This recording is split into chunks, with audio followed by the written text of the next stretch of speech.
DMLT किया हुआ लड़का कैसे बेरोजगार हो सकता है? वो किसी लैब पर काम करेगा या अपनी लैब डालेगा, अपना काम शुरू करेगा। लेकिन समस्या तो यहाँ से शुरू होती है ना कि रोजगार तब रोजगार माना जाएगा जब वो सरकारी क्षेत्र में चला जाए, वहाँ नौकरी लग जाए, उसके बाद अलग से भले ही कर ले, अपनी लैब डाल लेगा या पार्ट टाइम कहीं और जाकर नौकरी करेगा। लेकिन रोजगार शुदा वो अपने आप को तब मानेगा जब सरकारी नौकरी उसकी पक्की हो गई। ये बात सही है कि नहीं भरत बेनीवाल, बताइए।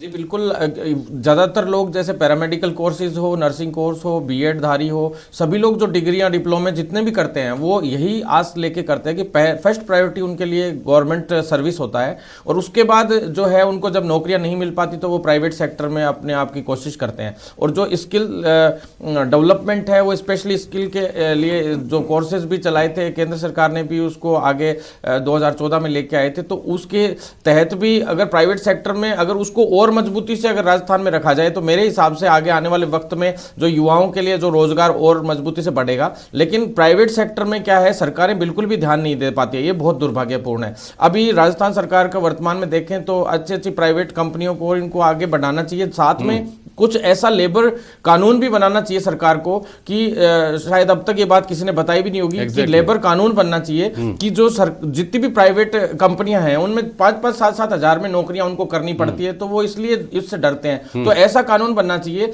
कि जितनी भी प्राइवेट कंपनीज हैं उनमें जो स्टाफ रखा जाएगा वो भी सरकार के थ्रू रखा जाएगा। सरकार की कोई ऐसे एक ऑनलाइन साइट बनाई जाए जिसपे वो अप्लाई कर सके, और जो प्राइवेट सेक्टर की जितनी भी कंपनियां हैं उनको भी उस पर लाया जाए कि भाई आपकी जो भी नौकरियां होंगी आपकी कंपनी में जितने भी कर्मचारियों की, तो वो ऑनलाइन आप लोग भी अप्लाई करेंगे, हमारे यहाँ इतने पद खाली हैं, और जो बेरोजगार युवा हैं वो भी उस साइट पे अप्लाई, वो अपनी कंपनी ढूंढेंगे, और उसमें एक जो पे स्केल है वो भी निर्धारित होनी चाहिए कि 18,000 रुपए में प्रति माह में इतने की ये सैलरी होनी चाहिए, और इस हिसाब से इस नौकरी में, इस कंपनी में नौकरी मिलेगी। ये बात सही है। ऐसी बहुत सारी बातें हो सकती है, भरत बेनीवाल जो बोल रहे हैं वो हों, या हो सकता है उसके अलावा बहुत सारे सुझाव आए। लेकिन प्राइवेट सेक्टर को लेकर और सरकारी सेक्टर को लेकर जो एक इंप्रेशन बना हुआ है, एक धारणा बनी हुई है, एक सरकारी नौकरी हासिल करने से पहले मेहनत करनी पड़ती है, उसके बाद काम नहीं है फिर। और प्राइवेट सेक्टर में आपको मेहनत करके तो नौकरी हासिल करनी पड़ेगी और मेहनत करते ही रहना पड़ेगा वहाँ। और सबसे बड़ी आशंका कि वहाँ आपका जो बॉस है, आपका जो मालिक है, उसके प्रसाद पर्यंत आपकी नौकरी है। जिस दिन उसने चाहा उस दिन आपको नमस्ते कर दिया, चाहे वो निजी कारणों से नमस्ते करे, आप कितने भी कॉम्पिटेंट आदमी हों। तो ये सिक्योरिटी का भाव हम युवाओं को क्यों नहीं दे पाए हैं? क्योंकि निजी क्षेत्र को हमने उस तरह से डिजाइन ही नहीं किया है। ये फेल्योर नहीं है क्या आरसी चौधरी साहब? और ये फेल्योर ज़्यादा बड़ा आपके ऊपर दारोमदार नहीं आता है क्या? आपको लंबा समय मिला है 60 साल का, 55 साल का। हाँ, निश्चित रूप से मैं 70 साल के जो भारतीय जनता पार्टी के तमाम नेता कहते हैं कि 70 साल का हिसाब नहीं देने वाले 7 साल का कैसे मांग सकते हैं। अभी 2018 के अंदर रत्न विष्णु जी ने बहुत महत्वपूर्ण बात कही कि सरकार की जो नीतियां होती हैं वो रोजगार को लेकर सबसे महत्वपूर्ण होती हैं। 2018 के अंदर सीएमआई द्वारा जो डाटा जारी किया गया था अनएम्प्लॉयमेंट का, वो 2018 में कहा 1,10,00,000 नौकरियां गई है। ये प्री कोविड है, कोविड से पहले की घटना का जिक्र कर रहा हूं। और जो बेरोजगारी दर 2% थी वो बढ़कर जब 4% हुई, तब सीएमआई ने कहा कि आजाद भारत के अंदर 45 वर्ष में सबसे बड़ी बेरोजगारी की दर है। निश्चित रूप से चुनौती है। जनसंख्या, जिस रतन जी ने जो कहा, वो 17 साल के अंदर लगातार जनसंख्या बढ़ी है, लेकिन 45 साल के अंदर जो सबसे ज्यादा बेरोजगारी की दर तब आती है जब हम कोविड से पहले होते हैं। और कोविड ने, आपने बहुत महत्वपूर्ण टॉपिक रखा जेपी जी, आपने कहा ये कोविड में दंश का जो काम किया है, निश्चित रूप से कोविड ने किया। आज वो आंकड़े हैं वो बहुत आगे निकल गए, लेकिन नीतियां सबसे महत्वपूर्ण है। दूसरा, आपने कहा स्किल इंडिया के प्रोग्राम को लेकर, स्किल इंडिया का जो प्रोग्राम था वो कहीं ना कहीं प्रोडक्टिव उस संदर्भ में नहीं जा सका क्योंकि देश के अंदर इन्वेस्टमेंट नहीं रहा। देश के अंदर इन्वेस्टमेंट रहता तो शायद हो सकता है वहां पे उनको एम्प्लॉयमेंट के लिए माहौल होता और मिलता। आज WTO है, दुनिया के अंदर सभी जो देश हैं एक संस्थान के तौर पे जुड़े हुए हैं।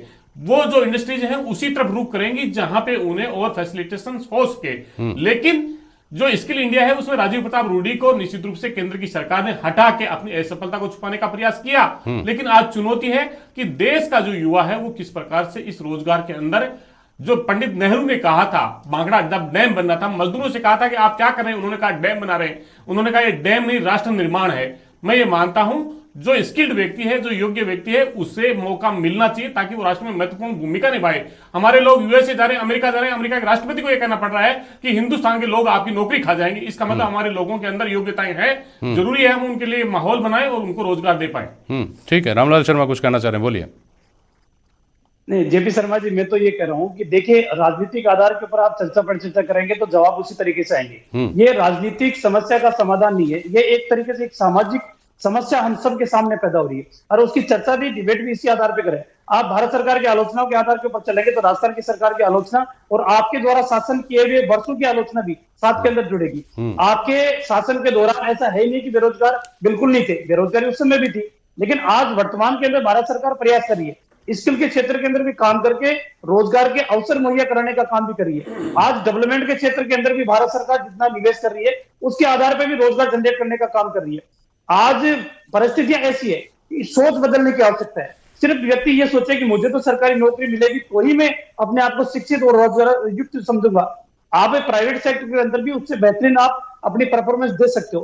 तो हमें उस सोच को बदलने के आधार पर काम करने की आवश्यकता है। रही बात ये, सबसे बड़ी चुनौती है कि हर युवा ये चाहता है कि ईमानदारी से परीक्षा हो। हरियाणा के अंदर कोई लोग सपने में भी नहीं सोचता था कि ईमानदारी से कोई परीक्षा आयोजित कराई जा सकती है, लेकिन वह भारतीय जनता पार्टी की सरकार ने पहली बार ईमानदारी से परीक्षा आयोजित करवाई और आज प्रत्येक युवा जो सक्षम था, योग्य था और जो हक था उसका, वो नौकरी के अंदर पात्रता बनके बने। राजस्थान के अंदर भी आवश्यकता इस बात की है कि लोगों का गुस्सा और आक्रोश इस बात के लिए कि राजस्थान की एक भी परीक्षा ईमानदारी के साथ पूर्ण नहीं हो रही है, इसलिए लोगों का विश्वास पैदा हो रहा है। राजस्थान की सरकार एक नीति ऐसे बने कि जो हकदार है उसको सम्मान मिले, जो गुनहगार है उनको सजा देने का काम करे। तो आवश्यकता इस बात की है कि लोगों की, युवाओं की भावनाओं के आधार के ऊपर सरकार निर्णय करने का काम करे और अपनी नीतियों के अंदर भी चेंज करे। इंडस्ट्री के क्षेत्र के अंदर भी आप देखोगे कि बहुत सी इंडस्ट्री ऐसी है जो सिर्फ लोकल युवाओं को रोजगार इसलिए नहीं देते कि कल ये यूनियन बनाकर हमारे सामने एक संकट खड़ा कर देंगे। वो अपनी लेबर बाहर से लेकर आते हैं, बाहर से लाकर अपने काम कराने का काम करते हैं, सस्ती दर के ऊपर काम कराने का काम करते हैं। तो सरकार की पॉलिसी ऐसी बने कि कम से कम 50% आपको लेबर स्थानीय स्तर के ऊपर लेनी पड़ेगी, लेकिन कोई उसकी पालना नहीं करता। ठीक।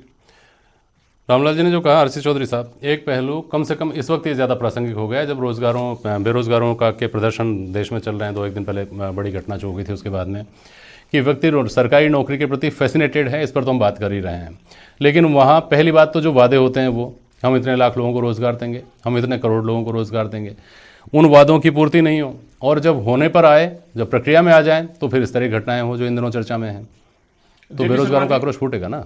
जेपी शर्मा जी, निश्चित रूप से मैं मुद्दे से बिल्कुल विचलित नहीं होना चाहता, क्योंकि ये मुद्दा है उस युवा के निर्माण का जो राष्ट्र के निर्माण का कर रहा है। आपने कहा चुनौतियां हैं, राजस्थान सरकार ने 1 लाख सरकारी नौकरियां दी, 83,000 प्रक्रिया दी ने। जो चुनौती आई, जो पेपर लीक हुआ, उस पेपर लीक के अंदर एसओजी ने तमाम कार्रवाई की और कार्रवाई करके प्रेस वार्ता करके और मीडिया के प्रश्नों का सख्त जवाब दिया और आगे ये जारी है। लेकिन मैं ये कह रहा हूं 2 तरीके होते हैं जेपी जी। एक तरफ मध्य प्रदेश है जहां पे भाजपा शासित राज्य है, व्यापम का घोटाला होता है वहां पे, और वहां पे जो लोग विसल ब्लोअर होते हैं, जो आवाज उठाते हैं, उन्हें कुचल के मार दिया जाता है। दूसरी तरफ राजस्थान की सरकार है जहां पे चाहे कितना भी बड़ा व्यक्ति हो, निश्चित रूप से जांच के जो दायरे में आएगा सजा मिलेगी। और राजस्थान के मुख्यमंत्री ने यह बात कही है कि हम ऐसा अध्यादेश लेके आएंगे ताकि इनके ऊपर गैर जमानती मुकदमा दर्ज हो सके और उनकी संपत्ति को कुर्क किया जा सके। देखिए चौधरी साहब, वहाँ व्यापम की यहाँ से राजस्थान से तुलना करेंगे, ये सब जगह सब कटघरे में खड़े हैं। व्यापम के मामले में आप सीबीआई जांच की मांग कर रहे थे, बल्कि आपने अल्टीमेटली सुप्रीम कोर्ट में याचिका लगाई जानी थी याचिका, यहाँ ये सीबीआई जांच की मांग कर